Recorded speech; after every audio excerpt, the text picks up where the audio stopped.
Hello students, आप लोग देख रहे हैं माइक्रो लेसन प्लान का पूरा चैप्टर बताने का तरीका मैं इसमें बताने जा रहा हूं।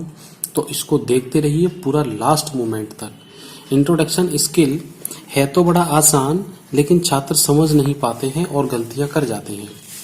और इसको मैं आपको बता दूं, इंट्रोडक्शन स्किल विज्ञान का, जीव विज्ञान का, गणित का, सबका एक जैसा होता है, सभी साइंस के विषयों का।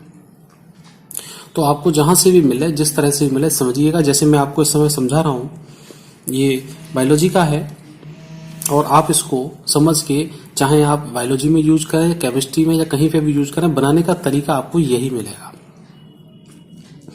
तो करना क्या है इसमें देखिएगा। प्रस्तावना कौशल है, पाठ प्रस्तावना भी कहते हैं, इंट्रोडक्शन स्किल भी कहते हैं, इंट्रोडक्शन प्रश्न, प्रस्तावना प्रश्न भी कहते हैं इसको। टॉपिक पढ़ाने जा रहे हैं जड़। 6 मिनट का है, 8th क्लास का है और पूर्व ज्ञान में छात्र जड़ के बारे में सामान्य जानकारी रखते हैं। देखिए प्लान बनाया हुआ कैसे है, मैं अभी आपको पूरी चीज समझाता हूं कि ये किस किस तरह से कैसे बनाया जाना है और कैसे इसको समझना है। प्ले लिस्ट में जाइएगा, वहां पे आपको सभी विषयों के मिलेंगे, हर टॉपिक पे अलग अलग मिलेंगे, हर स्किल पे अलग अलग मिलेंगे। तो फिर चलते हैं बिना कुछ देरी किए हुए कि ये प्लान कैसे बनाया जाता है। ये है इसका बनाने का तरीका, बनाने के नियम, जिनको कहते हैं हम कंपोनेंट। तो इनको बड़े मैं ध्यान से पढ़ रहा हूं और आपको समझा रहा हूं, बड़े आराम से आप इनको समझिए। हिंदी मीडियम वाले और इंग्लिश मीडियम वालों को भी मैं पूरा बताऊंगा, समझाऊंगा। इसी वीडियो के अंतर्गत सबका समाधान हो जाएगा, बस आप ध्यान से देखते रहिएगा। कथन और प्रश्नों का छात्र के पूर्व ज्ञान से संबंध। कथनों और प्रश्नों का मूल पाठ और उसके उद्देश्यों से संबंध। विचारों, कथनों, प्रश्नों में श्रृंखलाबद्धता। पाठ, उद्देश्य और छात्र स्तर के उपयुक्त उपकरणों, साधनों का चयन और प्रयोग।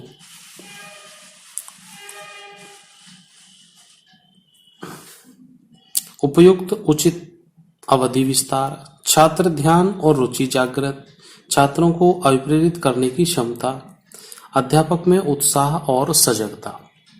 ये 8 पॉइंट हैं, 8 कंपोनेंट हैं, 8 नियम हैं, 8 घटक हैं और यही आपके प्लान को तैयार करवा देंगे, यही वहां पढ़ाने में मदद करेंगे आपको। अब इसको देखते हैं, इन नियमों के अनुसार प्लान कैसे बनाना है। अभी आपके समझ नहीं आया होगा, मैं जानता हूं, थोड़ी देर बाद समझ आना शुरू होगा। देखिएगा, इस प्लान को मैं आपको 2 बार समझाऊंगा इसी वीडियो में, तब आपको समझ आएगा कि छात्र जड़ के बारे में सामान्य जानकारी रखते हैं। जड़ आप पढ़ाने जा रहे हैं, प्रस्तावना कौशल है। अब पहला प्रश्न छात्र अध्यापक, छात्र अध्यापिका बालकों से करते हैं। क्या छात्रों, हमारे आसपास कौन कौन सी जीवित वस्तुएं पाई जाती हैं? तो पेड़ पौधे और जीव जंतु, ये 2 ही चीजें होती हैं। पेड़ पौधे वे जंतुओं में, पेड़ पौधे व है जी, ऊपर की मात्रा है। पेड़ पौधे व जंतुओं में प्रायः कौन स्थिर रहते हैं? स्थिर कौन है जी? पेड़ पौधे हैं। तीसरा प्रश्न देखिएगा, पेड़ पौधों के कौन कौन से भाग होते हैं? पत्ती, तना, जड़, फूल, फल, जो भी है। पत्ती, तना और जड़ में कौन सा भाग जमीन के अंदर पाया जाता है? जड़। ठीक है, अब आप ध्यान से इधर देखिएगा, मैं क्या कहना चाह रहा हूं। ये 4 प्रश्न आपके सामने यहां पे रखे हुए हैं। जड़ पढ़ाने जा रहे हैं। पहले 3 प्रश्न में हमने कहीं भी बालकों से जड़ से संबंधित प्रश्न नहीं पूछा। हमारा पहला प्रश्न था, हमारे आसपास कौन कौन सी जीवित वस्तुएं होती हैं? पेड़ पौधे जंतुओं में कौन स्थिर होता है? पेड़ पौधे के कौन से भाग होते हैं? और पत्ती, तना, जड़ में कौन सा भाग जमीन के अंदर पाया जाता है? ये चौथा प्रश्न हुआ।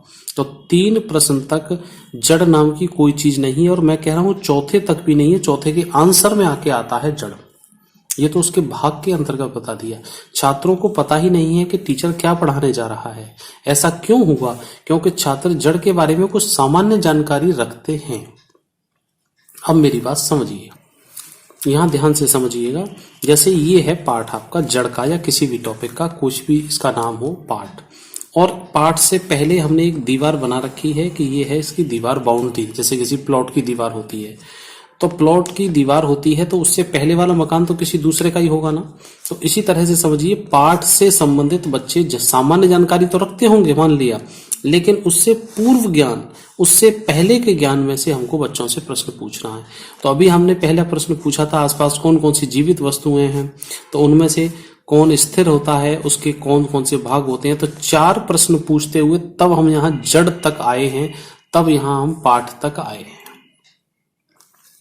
तो ध्यान रखें, प्रस्तावना के अंतर्गत पाठ में से प्रश्न नहीं पूछना है, पूर्व ज्ञान से पहले से प्रश्न पूछना है जहां से पाठ शुरू भी नहीं हुआ। अगर आपने यहां से प्रश्न पूछा है तो सही है, और पाठ में से प्रश्न पूछे हैं तो गलत हो जाएगा। मैं आपको फिर बता रहा हूं, तो इसलिए पूर्व ज्ञान से संबंधित प्रश्न रखें। अब यहां पे ध्यान देने की बात यह है कि अभी आपको 4 प्रश्न आपके सामने थे, और चारों प्रश्नों को आप दोबारा से ध्यान से देखिएगा। इन चारों प्रश्नों में कहीं भी ऐसा नहीं दर्शाया जा रहा है पहले शुरुआत से कि हम आपको जड़ पढ़ाने जा रहे हैं।